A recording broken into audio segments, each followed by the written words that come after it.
Hello అండి, అందరికీ నమస్తే. Welcome back to our channel. ముందుగా అందరికీ వినాయక చవితి శుభాకాంక్షలు.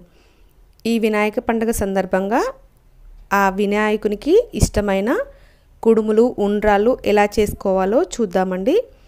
5 రెసిపీస్ చాలా తక్కువ టైంలో ఈజీగా చేసుకునే 5 ప్రసాదాలని చూపిస్తానండి. పల్లీలతో పూర్ణము, కొబ్బరితో పూర్ణం చేసుకొని ఈ ప్రసాదాలు ప్రిపేర్ చేస్తున్నాను. ఇప్పుడు ఎలా చేసుకోవాలో చూద్దాం. ఒక ప్యాన్ పెట్టేసి అందులో 1 కప్ వాటర్ వేసుకున్నానండి.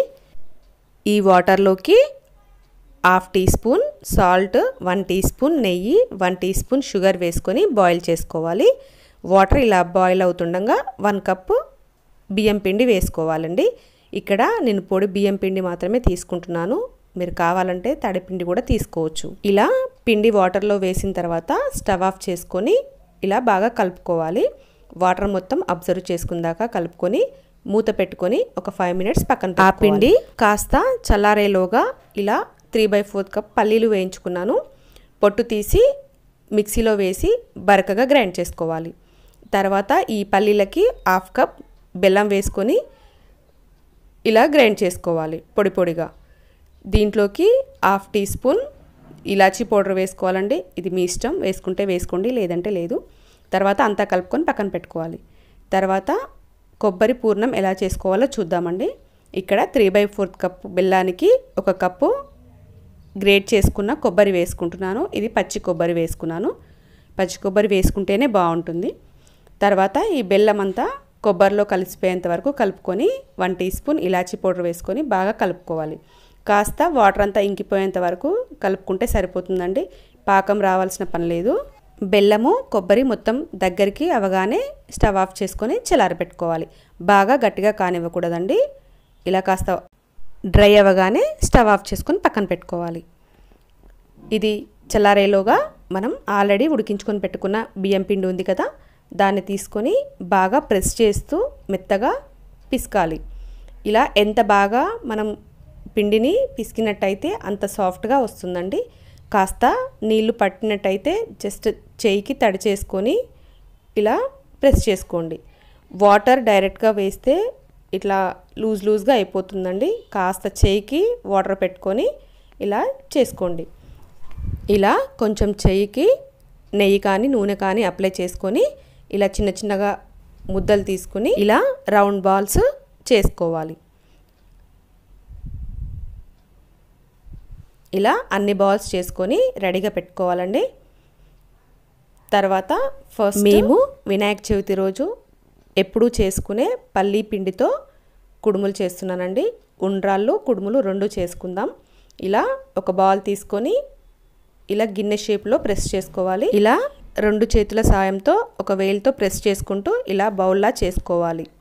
ఈజీగా వస్తుందండి. మీకు ఏమైనా ప్రాబ్లం అనిపిస్తే కాస్త వాటర్ కానీ ఆయిల్ కానీ నెయ్యి కానీ చేతికి అప్లై చేసుకుంటూ ఇలా చేసుకోవాలి.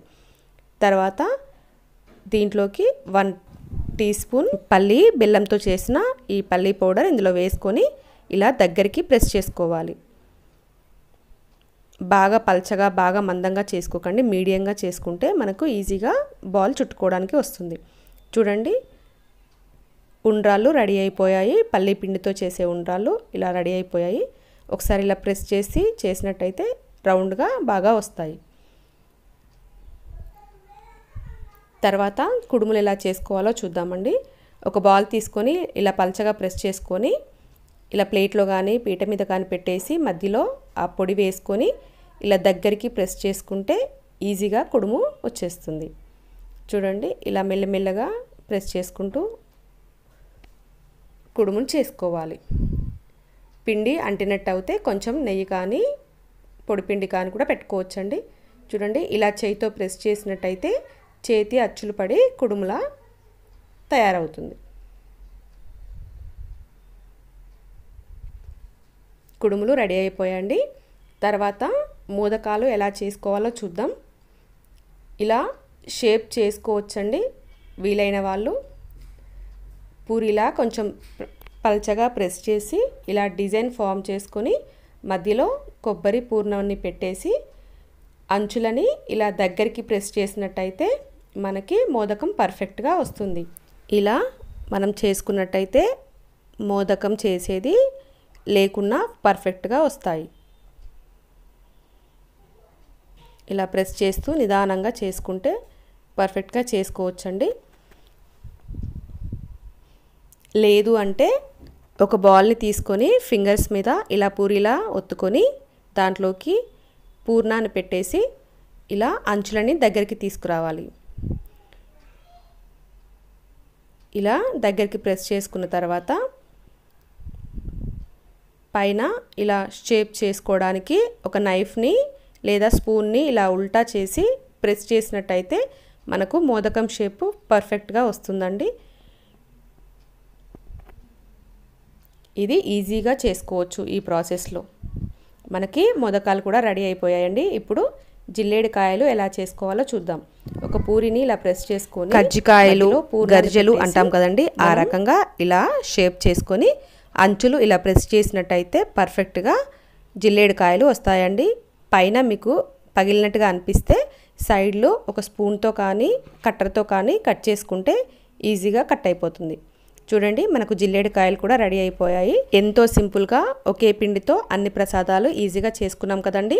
ఇప్పుడు ఎన్ని ప్రసాదాలు చేసినా వినాయకుడికి చప్పడి కుడుములు అంటేనే ఎక్కువ ఇష్టమని అంటారండి. అందుకే కాస్త వేడినీళ్ళల్లో ఓన్లీ పిండి ఒకటే వేసి ఇలా ముద్ద చేసుకొని 5 ఉండ్రాలని ఇలా చేసుకుంటామండి. అందులో ఉప్పు కానీ నూనె కానీ ఏమీ వేయకుండా చేసుకుంటాము. అన్ని ప్రసాదాలు రెడీ అయిపోయాయండి. ఇప్పుడు ఒక గిన్నెలో 2 గ్లాసుల వాటర్ వేసుకొని మరిగించుకోవాలి. దానిపైన ఇలా స్టీమర్ని కానీ లేదా ఇడ్లీ పాత్రలో కానీ పెట్టుకొని స్టీమ్ చేసుకోవచ్చు. ఇక్కడ నేను ఇలా రంధ్రాలు ఉన్న బేసిన్ని పెట్టానండి. ఇలా పెట్టుకొని చేసుకున్నట్టయితే బాగా వస్తాయి. ఇలా 6 to 8 minutes మీడియం ఫ్లేమ్లో పెట్టుకొని కుక్ చేసుకోవాలి. మనకి కుడుములు ఉండ్రాలు రెడీ అయిపోయాయండి.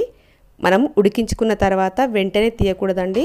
మనకి ఇలా గిన్నెకి అతుక్కుపోయినట్టు వస్తాయి. కాస్త చల్లారిన తర్వాత తీసుకుంటే పర్ఫెక్ట్గా అన్నీ ఊడొస్తాయి. చూడండి ఎంత పర్ఫెక్ట్గా వచ్చాయో. మనకి అన్ని ప్రసాదాలు చాలా ఈజీగా సింపుల్గా రెడీ అయిపోయాయండి.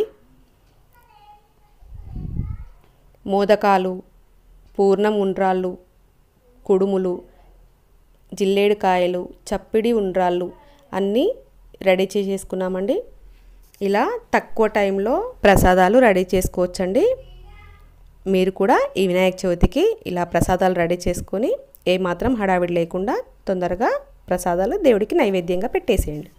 గణనాయకాయ గణదైవతాయ గణాధ్యక్షాయ ధీమహి గుణశరీరాయ గుణమండితాయ గుణేశానాయ ధీమహి గుణాతీతాయ గుణాధీశాయ గుణప్రవిష్టాయ ధీమహి ఏకదంతాయ వక్రతుండాయ గౌరీతనయాయ ధీమహి గజేశానాయ బాలచంద్రాయ శ్రీ గణేశాయ ధీమహి.